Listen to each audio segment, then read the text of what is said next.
Председателе, почитувани колеги, почитуван заменик министер за економија. Ми пречи кога носиме закони кои што не само што се селективни, туку буквално се насочени кон еден правен субјект, барем согласно објаснувањето од министерот. За жал, овој пратенички состав ќе биде запаметен по едно такво претходно решение, тоа е оној купопродажен договор кој што го озваничивме во форма на закон, со кој што 33 милиони евра државата, буџетот, пари на граѓаните се исплатија на еден приватен субјект. И сега вака кога ги слушавме представниците од Министерството за економија, повторно носиме закон, се става цела собраниска постапка, собраниски ресурси во насока на носење на закон за еден правен субјект. Лично и како пратеник и генерално како пратеничка група апсолутно ниту имаме нешто, ниту некакви посебни мислења за тој правен субјект, па да сега да дебатираме во однос на него, туку генерално во однос на постапките во собранието и начинот на кој што владата ги решава проблемите и доставува закони во собранието со цел да им угоди на одредени правни субјекти. Таа селективност ќе влијае негативно кон другите предпријатија во Република Македонија, затоа што овој конкретен закон за изменување и дополнување на законот за концесија и јавно-приватно партнерство се правда како дел од петиот сет на мерки на владата, сет на мерки кој што се уште и после повеќе од една година не е комплетно реализиран, сет на мерки кој што ако се направи сериозна анализа ќе се дојде до заклучок дека апсолутно ниту го дава бараниот ефект, особено што граѓаните и бизнис секторот деновиве добива решение од УЈП со кои што и тие средства малку кои што им беа наменети за помош за при исплаќање на плати треба да ги вратат повторно на министерството во буџетот преку управата за приходи, што значи дека владата им позајмила, условно кажано, некој ситна сума, меѓутоа ништо суштинско за разлика од овие правни субјекти кои што и текако добиваат суштински привилегии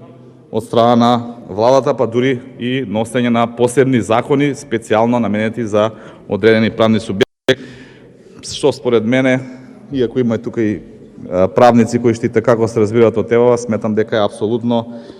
се коси со основните принципи и на нашиот устав, меѓутоа и генерално на онака како што треба да биде поставен еден правен систем.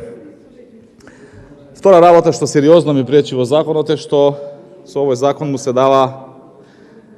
големи ингеренции, му се даваат на министерот за економија да ги утврди околностите под кои може да се продолжи одредена концесија. И сметам дека тука морало министерството да предложи или овој начин кој што претходниот почитуван колега Милошовски го образложи, да се вклучат повеќе институции и добивање на мислење од повеќе институции дали одредена концесија треба да се продолжи или не, да не остане само на министерот, или можело да се одиде кон прецизирање строго во самиот закон и наместо тука да стои некоја општа формулација дека при настанување на некаков проблем министерот ќе одлучил да се дефинира конкретно околностите под кои може да се продолжи одредена концесија, особено што во комисиската расправа заменик министерот за економија и текако прочитал според мене квалитетни околности кои што заслужуваат да бидат вметнати во самиот закон. Значи, нели, пандемија, некоја состојба, висша сила и така натаму, да не ги читам во интерес на времето, меѓутоа беа квалитетно дефинирани тие околности и мислам дека не постоела никаква пречка министерството тие конкретни околности да ги стави во самото законско решение, со што ќе ги ограничи ингеренциите на министерот да одлучува своеволно или по собствено убедување кому ќе додели концесија, а кому ќе му продолжи концесија, а кому нема да му ја продолжи концесија. Кризата со пандемијата предизвика сериозни економски проблеми во Република Македонија и конкретниот концесионер што го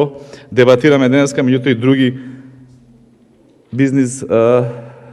сектори во оваа држава, особено што како последица на оваа криза се јави енергетската криза со позголемување на цените енормно на енергенците, на електричната енергија. И сега имаме предпријатија во Република Македонија кои што имаат склучени договори,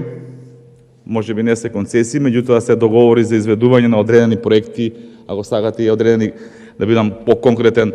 градежни објекти, за што кога го склучувале договорот на пазарот постоеле едни цени,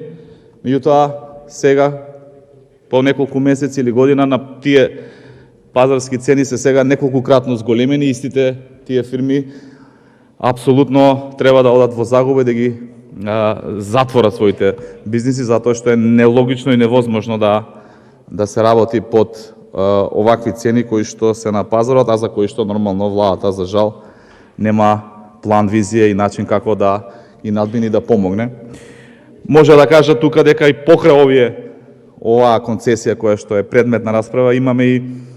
сериозни проблеми во функционирање на јавните предпријатија во Република Македонија, кои што денови излегоа и јавно, барајќи владата да изнајде начин како да им помогне, особено во делот на плаќањето на сметките за електрична енергија, кои што се неколкукратно, и тука збориме 4-5 пати поголеми што било нормално и било предвидено претходно со нивните планови за работа, со нивните финансиски планови и буџети, и се доведуваат во тешка состојба. Има овдека да наредиме милион сектори и предпријатија кои што трпат енормни штети и енормни последици по финансиското работење од пандемијата и од енергетската криза. Меѓутоа владата се оглушува и не предлага закони со кои што нивки им се помогне, меѓутоа ете гледате